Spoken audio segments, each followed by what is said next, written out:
اللہ الرحمن الرحیم۔ نبوت اسلامی اصول دین کا تیسرا اہم رکن ہے،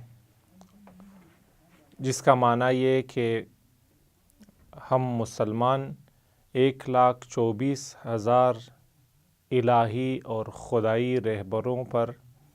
عقیدہ و ایمان رکھتے ہیں۔ نبوت کے دلائل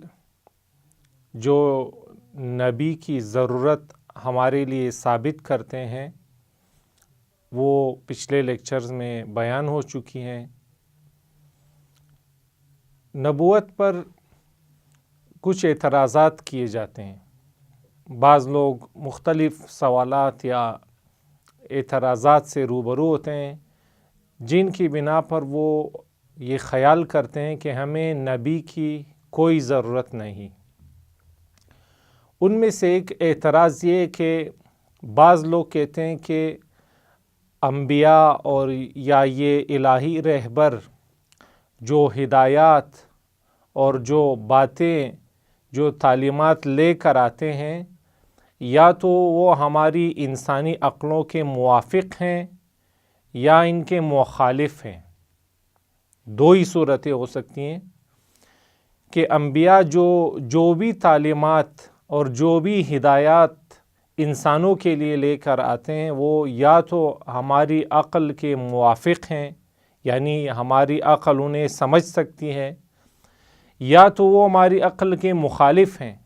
یعنی ہماری عقل انہیں ماننے سے انکار کرتی ہے۔ یہی دو صورتیں ہو سکتی ہیں،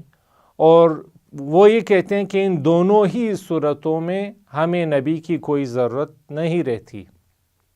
اس لیے کہ اگر انبیاء کی بیان کی ہوئی ہدایات اور تعلیمات ہماری عقل کے موافق ہیں، یعنی ہماری عقل انہیں سمجھ سکتی ہے، تو اس صورت میں ہمیں نبی کی ضرورت نہیں، کیونکہ ہم خود انہیں سمجھ سکتے ہیں، ان ہدایات کو، ان تعلیمات کو۔ جب ہم خود سمجھ سکتے ہیں تو کیا ضرورت ہے کہ ہم کسی نبی سے وہ تعلیمات اخذ کریں۔ اور دوسری صورت میں اگر وہ ہماری عقل کے مخالف ہیں، یعنی ہماری عقل ان کا انکار کرتی ہے، تو اس صورت میں بھی ہمیں انبیاء کی ضرورت نہیں رہتی، اس لیے کہ انبیاء ایسی تعلیمات لا رہے ہیں جنہیں قبول کرنے سے ہماری عقل انکار کر رہی ہے، جنہیں ماننے سے ہماری عقل انکار کر رہی ہے، وہ خلاف عقل ہیں، اور خلاف عقل بات کو کسی بھی شخص سے ماننا درست کام نہیں ہے۔ پس دونوں بنا پر ہمیں نبی کی ضرورت نہیں رہتی۔ اس سوال کا جواب موجود ہے۔ اس سوال کا جواب یہ ہے کہ انبیاء جو تعلیمات اور ہدایات لاتے ہیں وہ ہماری عقل کی نسبت ہمارے لیے قابل فہم ہیں، اس لیے کہ جو بھی حقائق موجود ہیں اس دنیا میں، جب ہم ان حقائق کا اپنی عقل کے ساتھ موازنہ کرتے ہیں تو 3 قسم کی صورتحال اور 3 قسم کے آپشن ہمارے سامنے نمودار ہوتے ہیں۔ یا تو ہماری عقل کے لیے وہ معقول ہوتے ہیں، یعنی ہم انہیں سمجھ سکتے ہیں، یا وہ غیر معقول ہوتے ہیں، یعنی خلاف عقل ہیں، یعنی ایسی باتیں ہیں جو ناممکن ہیں اور ہماری عقل انہیں ماننے سے انکار کرتی ہے۔ اور تیسری شق بھی ہے جسے اعتراض کرنے والے نے ڈراپ کر دیا۔ ایک تیسری صورت بھی ہو سکتی ہے، اور وہ تیسری صورت یہ کہ وہ معلومات، وہ حقائق ہماری عقل کے لیے مجہول ہوں۔ بس 3 صورتیں بنی،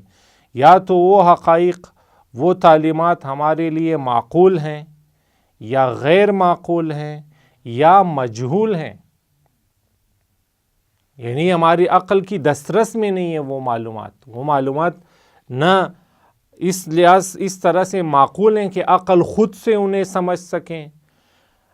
نہ وہ معلومات خلاف عقل ہیں، غیر معقول ہیں کہ عقل ان کا انکار کر دے، بلکہ وہ مجہول ہیں، یعنی عقل کی دسترس سے خارج ہیں۔ اور کائنات میں بہت ساری ایسی حقائق، ایسی معلومات موجود ہیں جو انسانی عقل کی دسترس سے خارج ہیں، انسانی عقل انہیں سمجھنے سے قاصر ہے، اس لیے کہ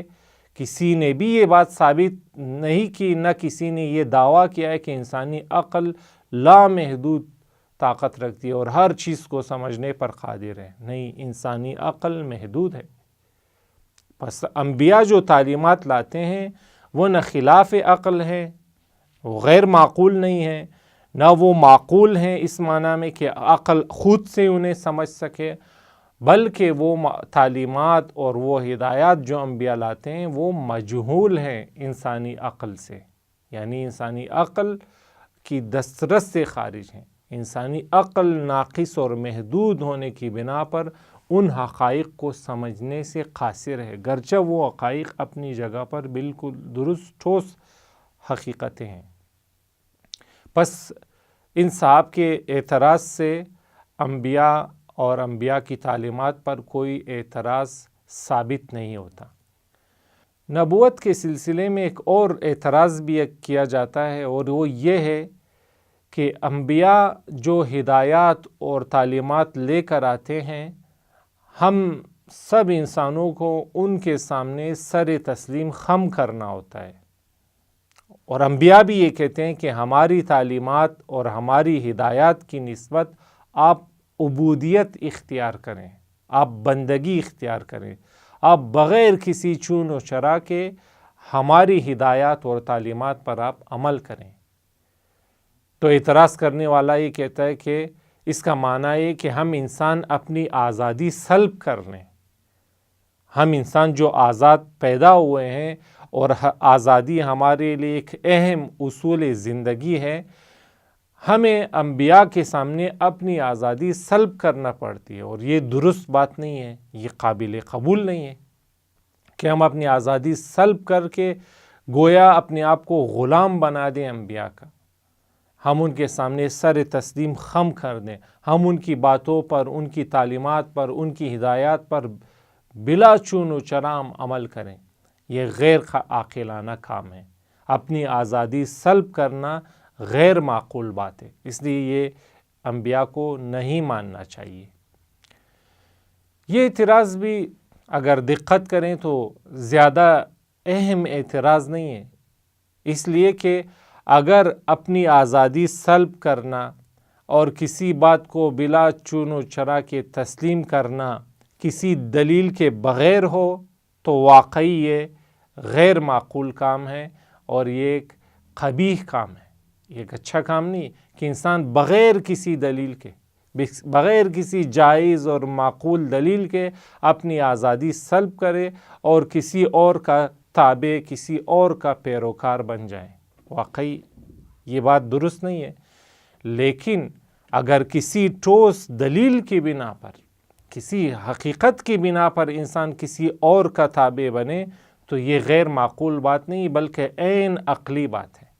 انسانی عقل کا تقاضا یہی ہے۔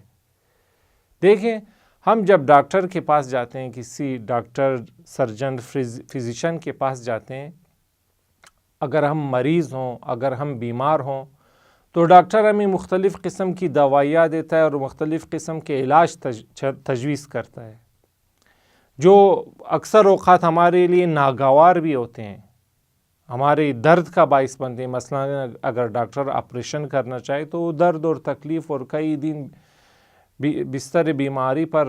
لیٹنے کا باعث بنتے ہیں، لیکن اس کے باوجود ہم اپنے آپ کو ڈاکٹر کے حوالے کرنا ایک معقول بات سمجھتے ہیں، اس لیے کہ ڈاکٹر کے تابع ہونا کسی دلیل، کسی اہم ضرورت کی بنا پر تھا، اور یہاں پر کوئی بھی انسان، کوئی بھی عاقل اس بات کی مذمت نہیں کرتا۔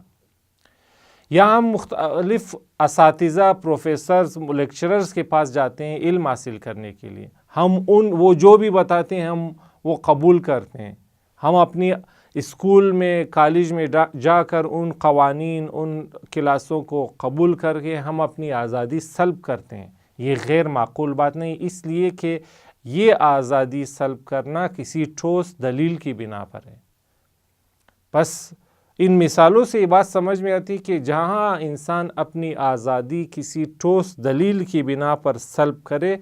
تو وہ غیر عقلی نہیں بلکہ عین عقلی بات ہوتی ہے، اس لیے کہ عقل کہتی ہے کہ تم کسی ضرورت کی بنا پر، کسی اہم دلیل کی بنا پر ایسا کر رہے ہو بلکہ تمہیں کرنا بھی چاہیے۔ اور انبیاء کے سلسلے میں بھی یہی بات صادق آتی ہے، اس لیے کہ جب ہم انبیاء کی تعلیمات اور انبیاء کی ہدایات پر عمل کرتے ہیں تو ہم دراصل اپنی عقل کے تقاضے پر عمل کر رہے ہوتے ہیں، دراصل ہم اس ضرورت کو پورا کر رہے ہوتے ہیں جس ضرورت کی طرف ہماری عقل نے نشاندہی کی ہوتی ہے، لیکن عقل نے خود یہ تسلیم کیا ہوتا ہے کہ یہ معلومات میری دسترس میں نہیں ہے، لہٰذا آپ جا کر یہ معلومات انبیاء سے حاصل کریں اور ان کی باتوں پر بلا چون و چرا عمل کریں، اپنی آزادی سلب کریں تاکہ آپ اپنے ان حقیقی زندگی کے ان حقیقی اہداف تک پہنچ سکیں۔ بس یہ غیر معقول بات نہیں بلکہ عین عقلی بات ہے۔ والسلام علیکم ورحمۃ اللہ وبرکاتہ۔